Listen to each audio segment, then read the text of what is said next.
Bienvenue dans cette nouvelle vidéo consacrée à la logique de programmation.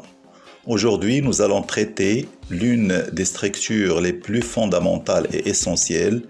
Il s'agit de la structure si-alors. Alors, dans le sommaire, nous avons premièrement l'instruction si-alors. Ensuite, on va étudier l'instruction si-alors, sinon. Troisièmement, une application pratique avec le langage VBA Excel. Et pour terminer, des exercices pratiques avec leurs solutions à télécharger dans la partie description de cette vidéo. Alors, pour comprendre cette notion, on va commencer par un exemple. Un commerçant accorde une remise de 10% sur le montant total des achats de ses clients. Écrivez un algorithme qui permet de calculer le montant de la remise à partir d'un montant d'achat saisi par l'utilisateur. Donc ici, la question qui se pose, quelles sont les données à saisir? Donc les données à saisir, c'est le montant d'achat. Donc il faut mentionner ici les données à saisir et puis le résultat cherché. Donc les données à saisir, c'est le montant d'achat. Et puis qu'est-ce qu'on cherche à calculer d'après l'exercice? On cherche à calculer la remise. Donc le montant de la remise, c'est le montant cherché. Donc si vous avez par exemple un montant d'achat de 2000, le montant de la remise, c'est 2000 fois 10% qui est égal à 200. Alors l'algorithme qui permet de répondre à cette question, c'est très simple. Puisqu'on a des données à saisir, donc on va commencer par la première instruction, lire MA. Deuxièmement, on va calculer la remise. Donc c'est le montant de l'achat multiplié par 10%. Et puis on l'affecte à une case mémoire appelée remise. Après avoir calculé le résultat qu'on cherche, bien sûr, on va afficher la remise. Donc c'est un exercice qui est très simple et déjà vu dans la vidéo numéro 1. Donc pour aborder cette vidéo, il est très important de voir la première vidéo parce que c'est enchaîné. Alors deuxième exemple, ce commerçant-là propose une remise de 10% sur le montant total des achats si ce montant dépasse 5000. Dans le cas contraire, aucune remise n'est accordée. Donc, on vous demande d'écrire l'algorithme qui calcule la remise en fonction du montant des achats. Donc, c'est presque le même exercice, mais il y a une chose qui est ajoutée, c'est une condition. Alors, les données cherchées, ou plutôt les données à saisir, c'est bien sûr toujours le montant d'achat. Le résultat cherché, c'est le montant de la remise, qui est égal au montant d'achat fois 10%, mais selon une condition. La condition, c'est que le montant d'achat doit être supérieur à 5000. Donc, parce que ici, dans l'exemple, il est mentionné, la remise est accordée sur le montant, si le montant des achats, si ce montant dépasse 5000. Autrement dit, si vous avez un montant total des achats inférieur à 5000, donc il n'y a pas de remise. Alors là, nous avons une condition. Donc, on ne va pas procéder de la même manière que le premier exercice ou bien le premier exemple. Donc ici, nous avons calculé la remise directement. Donc, tout le monde peut avoir une remise selon cet exemple-là. Mais par contre, là, ce qui est nouveau dans cette vidéo, c'est que on va calculer la remise, mais selon une condition. Donc, la première instruction, c'est lire le montant des achats. Et puis, vous allez mettre si ce montant qui a été saisi par l'utilisateur est supérieur à 5000, alors, c'est-à-dire s'il est supérieur, alors à ce moment-là, on peut accorder une remise qui est égale à MA multiplié par 10%, et puis on l'affecte à la case remise. Donc, et puis on termine le si par fin si, et on affiche le résultat de la remise. Alors, je pense que vous voyez la différence entre les deux exemples. Là, il n'y a pas de condition parce que l'exercice ne propose pas des conditions. Par contre, ici, vous avez une condition qui est MA supérieur à 5000. Alors, pour simuler l'exécution de cet algorithme-là, donc bien sûr, nous avons ici l'algorithme, lire le MA. Alors, et puis là, c'est l'exécution de l'algorithme. Alors, pour exécuter l'algorithme, donc la phase de l'exécution, nous avons une mémoire avec deux cases, MA et remise, l'écran et l'utilisateur qui va saisir le montant total des achats. Alors, lire MA, donc au moment de l'exécution, c'est l'utilisateur qui va réfléchir ou bien qui va saisir un montant qui lui correspond. Dans le cas numéro 1, supposons que l'utilisateur a saisi 6 000. Donc, le 6 000 sera stocké dans le montant des achats. Deuxième instruction, ici, nous avons si MA est supérieur à 5 000. Alors, est-ce que c'est vrai? Que va faire l'ordinateur? Il va tester. Est-ce que MA vraiment est supérieur à 5 000? Donc ici, nous avons 6 000. Donc, cette condition-là, il est vrai. Parce que 6 000 est supérieur à 5 000.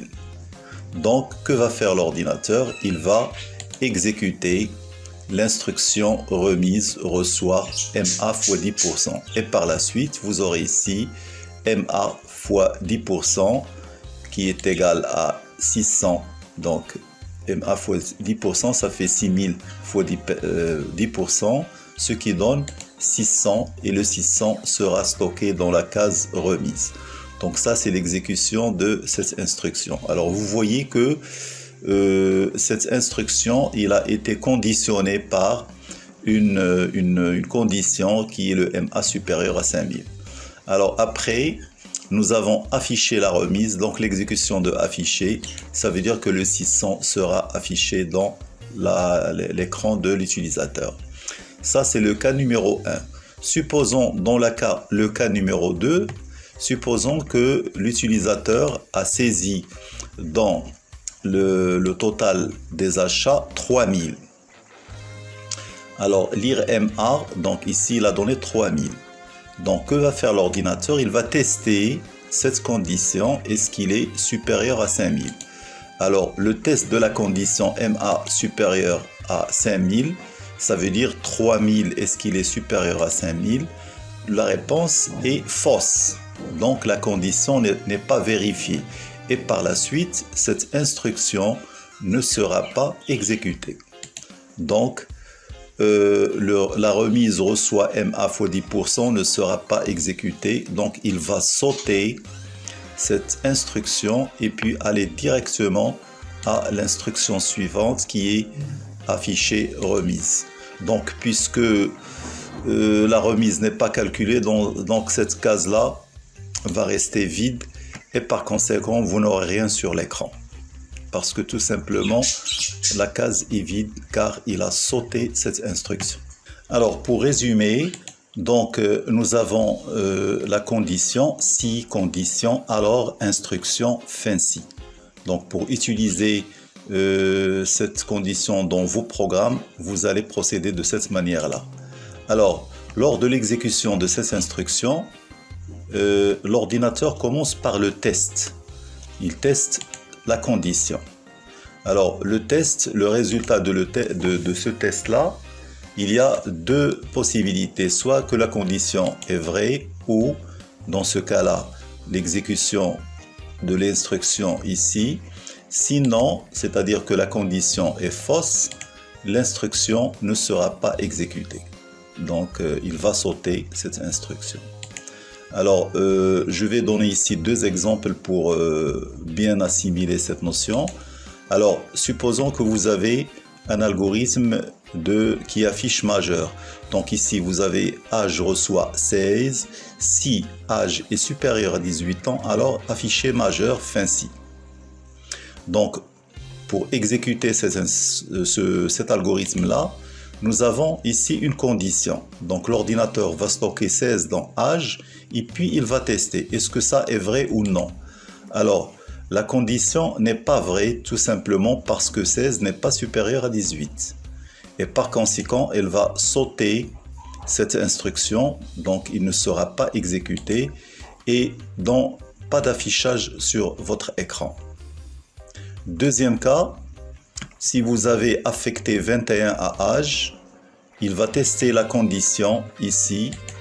Donc ça veut dire 21 supérieur à 18. Est-ce qu'il est vrai? Bien sûr, il est vrai. 21 est toujours supérieur à 18. Et par conséquent, cette instruction-là sera exécutée et vous aurez sur l'écran le texte majeur. Alors, donc, on va voir maintenant l'instruction si, alors, si, non. Alors, bien sûr, on va commencer toujours par un exemple. Ici, rédiger un algorithme qui évalue la performance d'un élève en fonction de sa note. Si la note est supérieure ou égale à 10, le message admis s'affiche. Dans le cas contraire, le message refusé s'affiche. Donc là, nous avons deux cas. Alors, les données de cet exercice-là, c'est la note de l'élève qu'il faut saisir. Le résultat cherché, c'est le message admis ou refusé. Donc, il y a deux résultats. Alors, comment faire pour résoudre ce problème? Alors, dans l'algorithme, on va commencer par lire la note de l'élève, c'est-à-dire faire saisir la note. Et puis, si la note est supérieure ou égale à 10, alors afficher admis. Sinon, afficher refusé et puis vous mettez fancy. Donc là, vous voyez qu'il y a deux possibilités, deux instructions. Alors, que fait l'ordinateur au moment de l'exécution? Alors, l'exécution, alors le cas numéro 1. Donc, nous avons ici une seule case mémoire qui est la note. Lire, donc il y a la présence d'un utilisateur au moment de l'exécution et puis vous avez l'écran pour afficher. Alors, commençons par la première instruction. Lire la note. Donc, l'utilisateur, supposons qu'il a donné 12. Donc, le 12 sera stocké dans la case mémoire notes. Après, l'ordinateur passe à l'instruction suivante. Alors là, vous avez qu'il y a un test. Alors, vous voyez là, il y a un test. Note supérieure ou égale à 10. Est-ce que c'est vrai ou non? Alors, bien sûr, pour voir le résultat, donc oui, il est vrai car 12 est supérieur ou égal à 10. Donc, si vous remplacez ici note par 12, parce que c'est la valeur actuelle de la case mémoire 12, de note plutôt, donc vous aurez 12 supérieur ou égal à 10 qui est vrai et par conséquent, il va exécuter l'instruction qui se trouve juste au-dessous de alors. Donc, afficher admis et vous aurez sur l'écran admis. Donc, l'ordinateur va exécuter cette instruction. Par contre, l'instruction afficher refusé ne sera pas exécutée. Donc, toujours avec le si alors, si non, si la première s'exécute, la deuxième n'est pas exécutée. Si la deuxième est exécutée, la première n'est pas exécutée. Donc, il bascule entre la première et la deuxième instruction. Donc, ici, vous voyez, il y a l'exécution de trois instructions. Alors, deuxième cas, supposons que l'utilisateur, pour la note, a donné 8. Donc, le 8 sera stocké dans la case note, donc lire la note. Et puis, l'ordinateur va tester la note, est-ce qu'il est supérieur ou égal à 10? Est-ce qu'il est vrai ou faux? Donc, le test de cette condition va donner le résultat faux, car 8 supérieur à 10 n'est pas vrai. Donc, c'est faux. Alors, puisque c'est faux, il va passer à la deuxième instruction. Il va sauter la première. Et par conséquent, il va exécuter cette instruction. Donc, l'instruction afficher refusé va bien sûr afficher sur l'écran le message refusé. Et cette instruction-là ne sera pas exécutée. Donc là, vous voyez qu'il y a deux cas possibles. Soit que l'ordinateur affiche admis, donc c'est le cas de la première, du premier exemple, ou bien affiche refusé, c'est le deuxième cas puisque la note n'est pas supérieure à 10. Passons maintenant à la partie pratique. Comment concrétiser ça sur la machine? Donc c'est la partie codage. Alors pour aborder la partie pratique, nous avons ici un exercice de calcul de commission. Donc un commercial gagne une commission de 5% sur les ventes si celle-ci dépasse 5000 €. C'est-à-dire que si les ventes de ce commercial dépassent 5000 €, donc il aura une commission de 5%. Alors, l'algorithme qui répond à cette question. Alors, les données, ce sont nous avons une donnée, le montant des ventes. Le résultat cherché, c'est la commission, d'après l'exercice. Alors, l'algorithme, donc évidemment, on doit lire le montant des ventes. Donc, lire MV, montant des ventes. Ensuite, si le montant des ventes est supérieur à 5000, donc c'est une condition, alors le commercial bénéficie d'une commission de 5%. Donc ici, on multiplie le montant des ventes par 5% et puis on affecte le résultat à la case commission. Sinon, la commission est 0. Donc, sinon, s'il n'a pas réalisé un montant des ventes supérieur à 5000, évidemment, il aura 0 dans la commission. Et puis, on demande à l'ordinateur d'afficher la commission. Alors, comment exécuter ça sur ordinateur?